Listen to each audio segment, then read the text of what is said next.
आज तक सलमान अजहरी साहब जिन्होंने किसी का नाम लेने का साथ था जेल में डाल दिया, 1 साल हो गए, तो क्यों अरेस्ट नहीं करता है?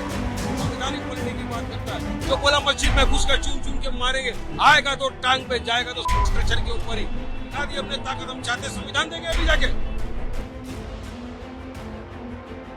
तिरंगा रैली लेकर महाराष्ट्र के संभाजी नगर से एमआईएम के पूर्व सांसद इम्तियाज जलील और पूर्व विधायक वारिस पठान इस समय निकल चुके हैं अपने समर्थकों के साथ। आप देखें सड़कों पे कितना भारी हुजूम है। हमारे साथ खुद इस समय इम्तियाज जलील मौजूद हैं। इम्तियाज भाई, आप इतना बड़ा लाव लश्कर लेकर जा रहे हैं, वजह क्या है? मुंबई कूच करने का ये तिरंगा रैली का मकसद क्या है? सरकार ने मुझे बुलाया है, महाराष्ट्र की पुलिस ने मुझे बुलाया है, क्योंकि मैंने उनको कुछ वक्त दिया था कि अगर जो गुनहगार है जिसके ऊपर 60 एफआईआर रजिस्टर हो चुकी है, अगर कोई ये कह रहा है कि मैं मुसलमानों को मस्जिदों में घुस के तो चुन चुन कर मारूंगा और पुलिस उसके ऊपर कार्रवाई नहीं कर रही, तो मैंने उनको 5 दिन का वक्त दिया था।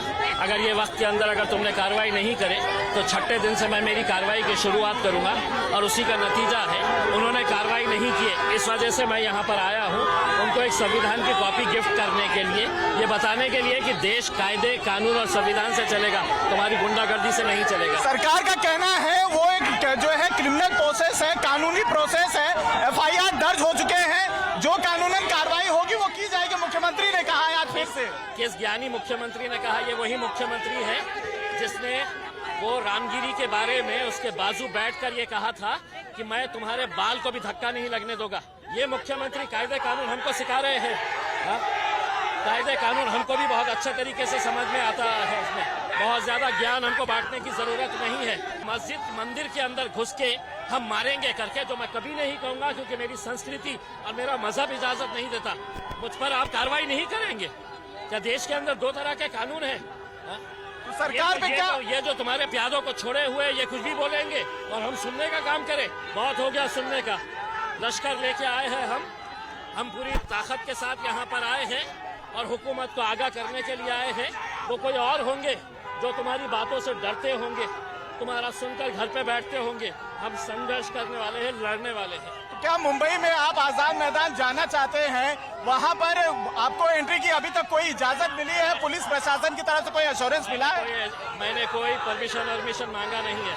पूरा महाराष्ट्र मेरा है, मैं कहीं पर भी जा सकता हूँ। मैंने कोई परमिशन मांगी नहीं है इसमें। मैं सिर्फ आज मुझे खुशी इस बात की है कि लोग कहते थे कि इसको घर से बाहर भी निकलने नहीं देंगे।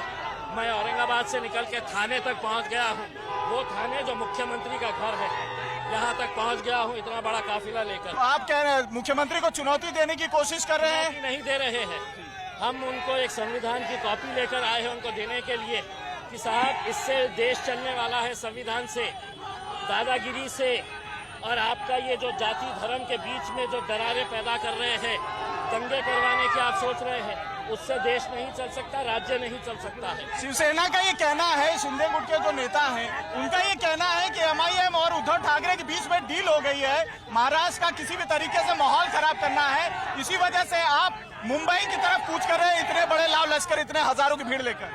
क्यों? अगर ये कार्रवाई कर लेते तो मैं भी आज घर पर बैठा होता। तुम कार्रवाई नहीं कर रहे हैं और मुझे ज्ञान दे रहे हैं कि हमारे इसके साथ समझौता, उसके साथ समझौता, हम अकेले काफी है, हमें किसी के सहारे की जरूरत नहीं है।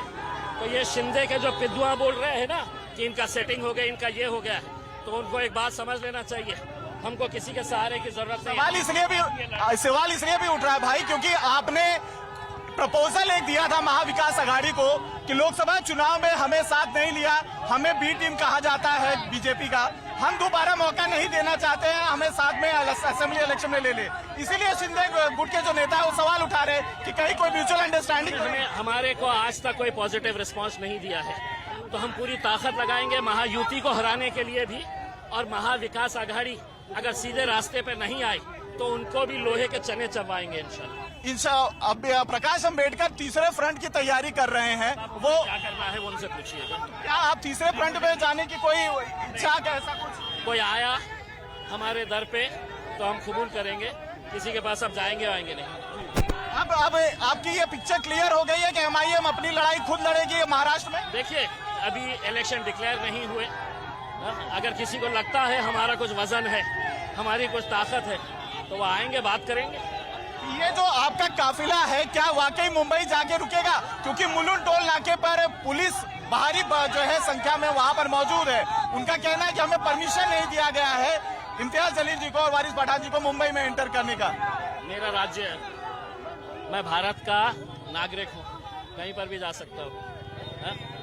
तुम मेरे शहर में आए तो तुमको परमिशन की जरूरत नहीं पड़ती, मैं तुम्हारे शहर में आऊंगा तो मुझे भी परमिशन की जरूरत नहीं है, मैं कहीं पर भी जा सकता हूँ। आपको ये मतलब ये जो शक्ति प्रदर्शन हो रहा है इसको आप जायज समझते हैं? इतनी भारी संख्या में अगर लोग मुंबई में जाएंगे क्या हालत? ये सभी लोगों का गुस्सा है। सरकार ने बुलाया हमको दावत देकर, पुलिस ने बुलाई दावत देकर कि साहब हम कार्रवाई नहीं करने वाले हैं, तुमको आना है तो आ जाओ। तो मैं बोला लो मैं पूरी बारात के साथ आता हूँ, तो बैंड बाजा बारात लेके मैं आया हूँ मुंबई को। वारिस भाई आप भी साथ में आए हैं इनसे मुलाकात करने के लिए, इतना बड़ा हम लोग इनका इस्तेकबाल कर रहे हैं। महाराष्ट्र मुंबई के बॉर्डर के ऊपर शेर आया है, वहां से लश्कर लेकर हम सब इस्तेकबाल कर रहे हैं यहाँ पर, और जाएंगे सरकार को बोलेंगे कि अरेस्ट करो रामगिरी जिसने हमारे हुजूर मोहम्मद मुस्तफा सल्लल्लाहु अलैहि वसल्लम की शान में गुस्ताखी की, अरेस्ट करो। जो बोला मस्जिद में घुसकर चून चून के मारेंगे, आएगा तो टांग पे, जाएगा तो ट्रचर के ऊपर ही। दिखा दी हमने ताकत, हम चाहते संविधान देंगे अभी जाके।